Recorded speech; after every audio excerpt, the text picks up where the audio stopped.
Hello बच्चों, स्वागत है आपका इंडिया के number 1 YouTube channel Shiva classes पर। आज हम जेईई मेंस फिजिक्स के कुछ क्वेश्चंस डिस्कस करने वाले हैं और आज हम जो टॉपिक है हमारा वो क्लास 12th का टॉपिक है इलेक्ट्रिक चार्ज एंड फील्ड्स। देखते हैं इस तरह के जो क्वेश्चंस है एग्जाम में आते हैं तो हमको कैसे अप्रोच करना है, क्या मेथड होते हैं, क्या ट्रिक्स होते हैं, किस तरीके से हमें फॉरवर्ड करना। हमने देखा है हमसे एग्जाम्स में छोटी छोटी मिस्टेक्स हो जाती हैं, इसलिए आपको थोड़ा सा स्टार्टिंग में स्लो, उसके बाद आप फास्ट ले सकते हैं अपने आप को। चलिए, तो ये क्वेश्चन है बच्चों आपके लिए जेईई मेंस फिजिक्स का क्वेश्चंस है। ये क्वेश्चंस आपके लिए इसलिए लाए जा रहे हैं ताकि आपकी फिजिक्स में जो स्कोर हो बेस्ट से बेस्ट हो पाए और अगर आपकी जो ऑल इंडिया रैंक है वो बेहतर से बेहतर हो पाए। और जब ऑल इंडिया रैंक आपकी बच्चे अच्छी हो जाती है तो आपका सिलेक्शन भी पक्का हो जाता है। तो चलिए, यहाँ पे फाइट हम आपके लिए कर रहे हैं ऑल इंडिया रैंक के लिए, जिससे कि आपकी ऑल इंडिया रैंक पहले से बेहतर हो पाए। तो बच्चों, ये क्वेश्चन आपका इलेक्ट्रिक चार्ज और फील्ड से मैंने लिया है। देखते हैं इस क्वेश्चन का तरीका क्या है। सबसे पहले इसको विजुलाइज करते हैं। सबसे पहले आपको बच्चे तीन चार्ज दे रखे हैं, क्यू, स्मॉल क्यू और प्लस क्यू। ये रखे हुए हैं तीनों, एक ओरिजिन पे रखा हुआ है, एक d/2, एक d डिस्टेंस पे रखा हुआ है। तो चलिए मैं डायग्राम बना लेता हूं। पहले तो मुझे ऐसा लग रहा है ये तीन चार्ज होंगे यहाँ पे डेफिनेटली। इसको मान लेते हैं आप लोग A, इसको मान लेते हैं B, इसको मान लेते हैं C। ये कहाँ पे रखे हुए हैं? ओरिजिन पे। ये d/2 पे रखा हुआ है और ये कहाँ रखा हुआ है? D पे रखा हुआ है। यहाँ पे रखा है कैपिटल Q, यहाँ पे रखा है स्मॉल q, यहाँ पे रखा है कैपिटल Q। आई थिंक यही कह रहे हैं आपसे। अब ये लोग कह रहे हैं कि जो ओरिजिन पे चार्ज रखा हुआ है उस पे नेट फोर्स क्या लगेगा? जीरो लग जाएगा। नेट फोर्स क्या लगेगा? इस पे क्यू पे जीरो लगेगा। तो देखते हैं बच्चों सबसे पहले इसमें फोर्सेस कैसे लग रहे हैं। तो देखिए, नेचर सेम है लगभग हर चार्जेस का, तो रिपेल करेंगे। रिपेल का मतलब हो रहा है इसमें फोर्स क्या जाएगा? अवे फ्रॉम द चार्ज जाएगा, ठीक है ना। अवे फ्रॉम द चार्ज का मतलब हो गया इस चार्ज से दूर जाएगा, ठीक है। तो जो फोर्स लगेगा यहाँ पे, पहला फोर्स ऑन ए, 5 में क्या आएगा? बी। यहां तक की दूरी तो d/2 है आपकी, ए और बी में d/2। अच्छा, force on A by D. C पर कितना लगाएगा फोर्स? तो सी पर बच्चे ध्यान से देखिएगा, तो यहीं पे भी इसी डायरेक्शन में लगेगा आपका फोर्स। तो फोर्स ऑन ए बाई सी। तो जब भी आपका नेचर सेम होता है बच्चों, तो जो आपका फोर्स होता है वो क्या जाता है? अवे फ्रॉम द चार्ज जाता है, चार्ज से दूर जाएगा। ये चार्ज है, इससे दूर जाएगा, ठीक है ना। तो ये आपको ध्यान रखना है। यानी जिस, मान लेते हैं ये दो चार्ज आपके हैं, ये फोर्सेस कैसे लगाएंगे? ये वाला फोर्स लगा रहा है, अगर ये चार्ज नेगेटिव होता तो ये क्या हो जाता? टुवर्ड्स द चार्ज, यानी चार्ज की तरफ जाता फिर ये, ठीक है ना, यानी कि ये अंदर की तरफ आ जाता। तो कभी भी आप क्वेश्चन सॉल्व करेंगे तो आपको, अगर दोनों का चार्ज सेम है तो आपको क्या करना है कि इस चार्ज पे जो फोर्स लगेगा वो कहाँ जाएगा? दूर भागेगा, इससे क्या जाएगा? दूर जाएगा। अच्छा, दोनों का डायरेक्शन सेम है, यानी कि यहाँ पे जो टोटल फोर्स लग रहा है वो जीरो के बराबर हो जाएगा। तो इक्विलिब्रियम में बच्चे आपका क्या होता है? एट इक्विलिब्रियम, ये आपको ध्यान रखना है। टोटल फोर्स क्या आ जाएगा आपका? जीरो हो जाएगा। तो इसको हम बच्चे लिखते हैं इक्विलिब्रियम कंडीशन पे आपका एट इक्विलिब्रियम। तो बच्चे इक्विलिब्रियम पे क्या होता है आपका? टोटल फोर्स जीरो हो जाता है, यानी कि फोर्स ए बी और फोर्स ए सी, ये क्या हो जाएगा आपका? जीरो हो जाएगा। ध्यान से देख लीजिए आप लोग, ए बी और ए सी का फोर्स जीरो हो जाएगा क्या? चलिए, अब फोर्स का फॉर्मूला आपको पता है बच्चे, k into product of charge q a multiply q b. नीचे क्या आएगा बच्चे? आर ए बी स्क्वायर आएगा क्या? बिल्कुल आएगा।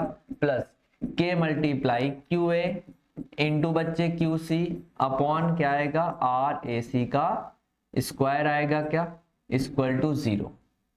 चलिए बच्चों, इस सवाल को आप करते हैं पूरी ईमानदारी के साथ और फोकस के साथ। ए पर चार्ज कितना दे रखा है बच्चे आपको? के तो सेम रहेगा, के मल्टीप्लाई ए पर चार्ज कितना है बताइए जल्दी से। ए पर चार्ज कितना दे रखा है आपको? कैपिटल क्यू दे रखा है क्या? बी पर चार्ज स्मॉल क्यू दे रखा है, ध्यान से देखिए। और ए से बी तक की दूरी कितनी है? ए से बी तक की दूरी कितनी दे रखी है बच्चों आपको? d/2 दे रखी है। तो चलिए यहाँ पे d/2 रख देते हैं, d/2 का स्क्वायर प्लस के। ए पर चार्ज कितना है? Capital Q. सी पर चार्ज कितना है? Capital Q. ए से सी तक की दूरी कितनी है? डी। तो यहाँ पे क्या लिखेंगे? डी का स्क्वायर इक्वल टू 0। इतना समझ में आ रहा है सभी लोगों को? तो चलिए बच्चों अब आगे बढ़ते हैं इस क्वेश्चन में पूरे ईमानदारी के साथ और फोकस के साथ। चलिए अब इतना सॉल्व हो गया है। आप अब देखो यहाँ पे ध्यान से इसको मल्टीप्लाई करेंगे तो ये हो जाएगा बच्चे आपका कैपिटल के Q upon d square upon 4 ऊपर जाएगा तो 4k हो जाएगा, नीचे हो जाएगा डी स्क्वायर प्लस आएगा k q square upon d square equal to 0। इतना समझ में आ रहा है बच्चे आपको मैंने क्या किया है? तो आपको ध्यान रखना है क्या आ जाएगा 4k क्यू प्लस के क्यू स्क्वायर। अब ध्यान से देखिए अब आगे क्या करेंगे, इसमें डी स्क्वायर का हम लोग एलसीएम ले सकते हैं मुझे लग रहा है, ठीक है ना? तो डी स्क्वायर का एलसीएम ले लेंगे, ऊपर से कुछ ना कुछ कॉमन भी आ जाएगा। तो चलिए देखते हैं इसको। अगर मैं डी स्क्वायर का बच्चे एलसीएम ले लूंगा तो यहाँ बचेगा 4k capital Q small Q plus यहाँ बचेगा कैपिटल के क्यू स्क्वायर इक्वल टू 0। यही आ रहा है, चेक कर लीजिए एक बार आप। यस बिल्कुल सेम आ रहा है बच्चे। अब क्रॉस मल्टीप्लाई करेंगे तो देखे ध्यान से, डी स्क्वायर अगर इधर जाएगा 0 से मल्टीप्लाई तो 0 हो जाएगा, तो क्या बचेगा 4k capital Q small Q plus K capital Q square equal to 0 बच्चों। अब ध्यान से देखिए क्या क्या कॉमन ले सकते हैं, कैपिटल के कॉमन ले सकते हैं, कैपिटल क्यू कॉमन ले सकते हैं। तो बच्चों क्या बचेगा आपका 4q प्लस क्या बचेगा यहाँ पे एक एक्स्ट्रा कैपिटल क्यू बचेगा इक्वल टू 0। अच्छा जी अब क्या करना है बच्चों हमें, अब ध्यान से देखिए के क्यू इक्वल टू 0 आ जाएगा और हमें रिलेशन निकालनी है स्मॉल क्यू और कैपिटल क्यू में। तो हम लोग क्या करेंगे, इस वाली टर्म को 4q plus capital q equal to 0 ले लेंगे। तो बच्चे 4q किसके बराबर आ जाएगा, माइनस कैपिटल क्यू के, तो q किसके बराबर आ जाएगा, माइनस कैपिटल क्यू अपॉन 4। तो बच्चे ये क्या आंसर आ रहा है आपका, आप देख पा रहे हैं क्वेश्चन को मैंने कितने आसानी से सॉल्व किया है। इसी अप्रोच से अगर आप सॉल्व करेंगे तो आपके जो आंसर्स है वो पहली बार में आ जाएंगे, आपको ज्यादा मेहनत नहीं करनी पड़ेगी। और अगर आप फिजिक्स में अच्छा स्कोर कर सकते हैं, कर लेंगे, तो मैं बताता हूँ आपकी ऑल इंडिया रैंक जो है वो बेहतर से बेहतर हो जाएगी। जब आपकी रैंक अच्छी होगी तो आपको इंडिया का सबसे बेस्ट कॉलेज मिल जाएगा। चलिए अब देखते हैं कितना आंसर हमारा सही है।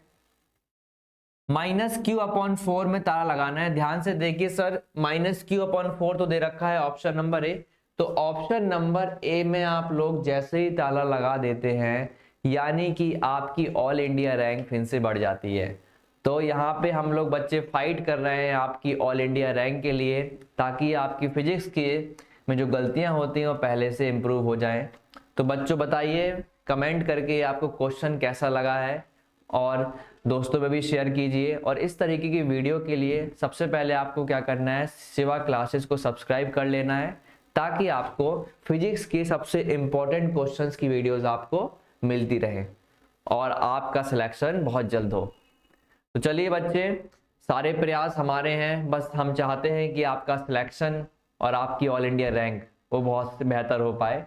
तो बच्चों मिलते हैं नेक्स्ट वीडियो में फुल एनर्जी के साथ। ओके बच्चों, गुड लक, गुड बाय, खुश रहिए हमेशा।